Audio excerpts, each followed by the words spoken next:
So right now you're on the Rep That Show, and I'm here with Huseyin, who's an MMA fighter, and he's got a title fight for K1. Yeah. MMA fighter turned K1 fighter, it seems. Well, tell us a bit about your journey, man. Well, I started training MMA about 2 years ago, just out of the blue. Yeah. And then found out I liked it, kept sticking at it, had a few semi-pro fights, stepped up. I'm undefeated as a pro in MMA with 2-0. Okay. Had a K1 fight a few weeks back, and now tomorrow night I'm fighting for the K1 belt. So how did you get into K1? Because I always thought that was like a Japanese kind of, you know what I mean, foreign. Yeah. I didn't know they had a link up over here. Yeah, well, part of our training out Bandog's MMA is we have to do stand-up training, K1. Okay. And found out I actually was quite good at it. Yeah. So I thought, why not just test myself? And the only way for me to test myself is pretty much go against the people that rank the best. Yeah. And this guy that I'm fighting, he's apparently had a few years doing kickboxing, was undefeated for a while.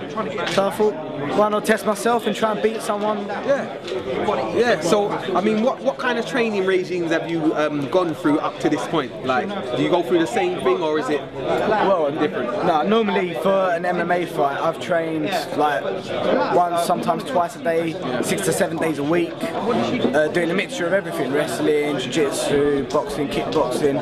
But for this fight, because I knew it was for a title, I moved away from all other aspects and just stuck with the kickboxing. And I was put through my paces at our K1 gym. I was put through it. So I'm confident that when I get in there and I let my hands and legs do the talking, he's going to wish he never got in there with me. Okay. So I ain't gonna lie, you look quite young. So for any people coming up that is obviously seeing the art and want to get involved, what would you suggest to them how to kind of get involved? Well, at the moment I'm only 21, but MMA and the fighting situations in England, it has toned me down a lot from what I was like younger on the streets, and it's taught me self-discipline and the way to handle myself.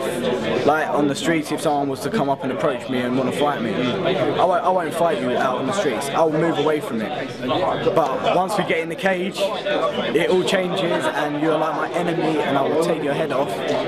But outside, as soon as the fight's done, I shake your hand, I congratulate you, because everyone getting in there is a warrior.